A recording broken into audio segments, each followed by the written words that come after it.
This week on the Gadget Show WebTV, John's got his hands on Sony Ericsson Satio 12-megapixel mobile phone. I get you up to date with all the latest tech news, and Otis is getting creative with storybook creator Storybird.com.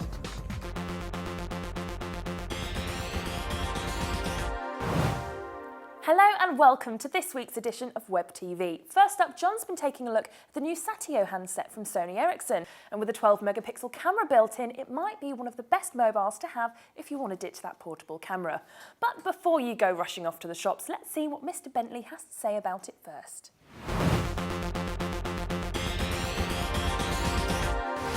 This is Sony Ericsson's new Satio. It isn't the world's first 12-megapixel camera phone, but it is a strong contender to be the world's best camera phone. It's a nice size to hold.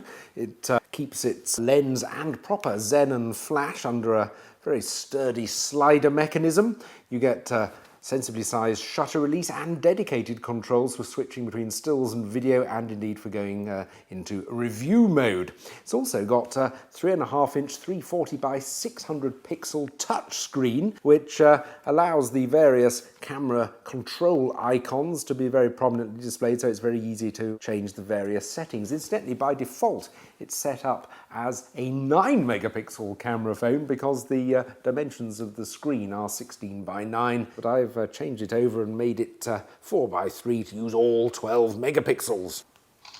There are plenty of features: face detection, smile detection, geotagging using the phone's very impressive built-in GPS, and handily the memory card format is standard micro SD, not some rather expensive Sony proprietary format. Don't expect anything as fancy as an optical zoom though. The lens is a fixed, moderately wide angle with an f2.8 aperture.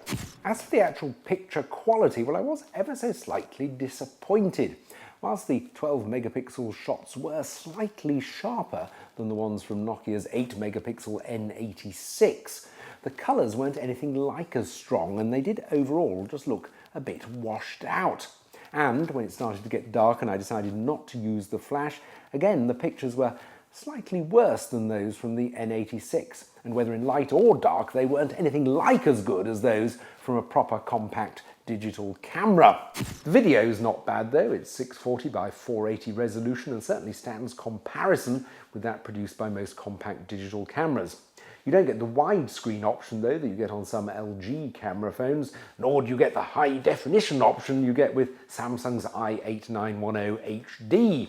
So overall it is just about probably the world's best camera phone, but not by the decisive margin I'd hoped for. What about it as a phone in general though? Well, again, there are plenty of features. You get Google Maps built in with turn-by-turn navigation, you get Facebook and YouTube applications, you get quite a decent web browser, but it's all rather spoilt by the very, very old-fashioned push-it-hard-to-do-anything touchscreen. Combine that with the really rather clunky nature of the touchscreen version of Symbion's S60 interface, and you end up with a phone that's really rather frustrating to use. And for a phone that actually does have quite a good FM radio and music player, there's no 3.5mm headphone jack, just this old-fashioned Sony Ericsson adapter to stick in the side. When will they ever learn? So in spite of its camera phone abilities, the Satio ends up being really rather an unenjoyable phone to use.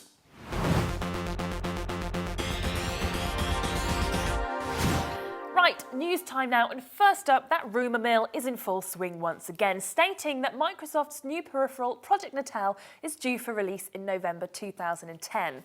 This has emerged from Microsoft's recent tour to UK publishers and studios, detailing its plans to try and get more interest from developers.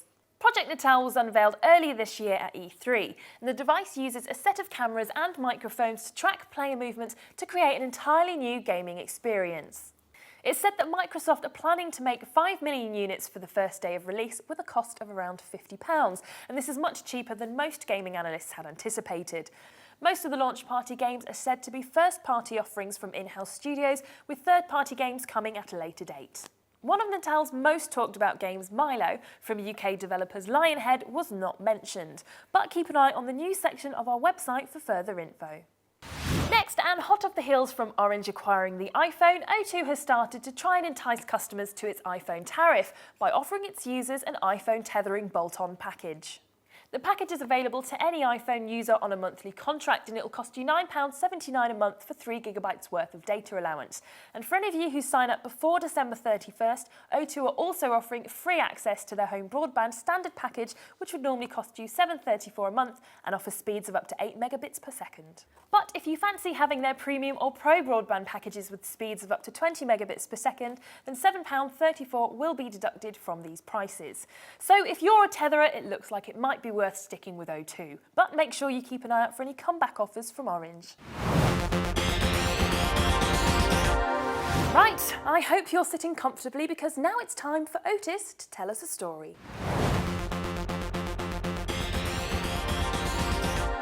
We feature a lot of stuff on our webisodes that is for all ages, but this one is no different. However, I want to dedicate this one to the children. It's called Storybird, and it's a browser-based application that allows you to create your own tall tales. It's got a vast library of images. All you have to do is go in, drag your pictures into your storyboard. It automatically resizes the images and positions your text. So all you really have to do is be inspired. Have a look at some of the stories that have already been created here. Jonathan saves the day. It's Jonathan the cat. Yeah. These here are great examples of how you can take your pictures from within this website and then use your own text to create a unique story. Great images. That's Jonathan the cat. Oh no, Jude. So this story here has inspired me to create my own tall tale of tall storyness. Here we go. Right. Okay. Create. The layout's fantastic. So I start writing here. Day. Ah, yes. So I've set it up. It was a hot day. My main protagonist, the star of the story, is Balthazar Bear, who likes nothing more than just hanging out with his friends. So they're gonna go on an adventure. Yes. Okay, so the monkey crew, they're not really that sociable. They get on really well with the bears most time of the day, but this time they're doing their own thing. They're sipping on coconut cocktails, and as you can see, they're not really having none of it. So they're effectively dissing Balthazar Bear. I've just wrapped up my story. Just now want to try and find a nice picture to end it on. No. I finished. That's it. That's my story. Now I can choose to publish my creation privately or in the public gallery. And Storybird are looking at setting up a premium rate service that allows me to print my story. But before I unleash it on the public, I think I should ask my favourite critic to glance it over and see what she makes of it. So, Dion? What have you got today then? I have a beautifully told story for children, so you have to sit on my knee. Just like, Okay. Yeah, just like it's story Got a time. monkey in it. Yes. It was a sweltering hot summer's day in the jungle. Balthazar Bear was chillaxing with his peeps. Hey homies, he said, what shall we do today? Let's go hang with the monkey crew, said the bear that was showing his guns. His name was Chad.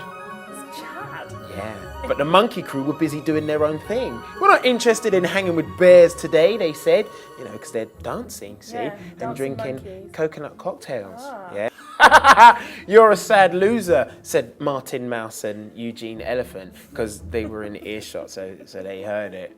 Like I care, said Balthazar. I'll just keep hanging with my peeps. You get me? And it's the end, and I've got a cheeky monkey on the end because they're the real stars of this story. Cheeky monkey. Yeah. Do you know what? I think that's a good effort. Is that your first children's story? Yeah. Very colourful and very imaginative animal names. Thank you very much. Thank you. Gold stars all round. Thank you. What's good about Storybird is it allows you to get your creative juices flowing and then publish your stories for absolutely free. Storybird are working towards getting a premium rate service that allows you to print your stories. One thing they might want to consider is being able to upload your own artwork so you can include that in your stories and make them truly original. Outside of that, 2 thumbs up. Well, that's that's all we've got time for this week, but make sure you tune into the main show this Monday night at 8 on 5 when the gang will be bringing you a transport special. There'll be alternative to sat-navs, dune bikes in Dubai and top 5 motor scooters. Make sure you don't miss it. In the meantime, be sure to check out our Facebook and Twitter pages to keep up to date with all the goings on here at Gadget Towers, and be sure to check out Jason's gaming page for all the latest games reviews. See you next week.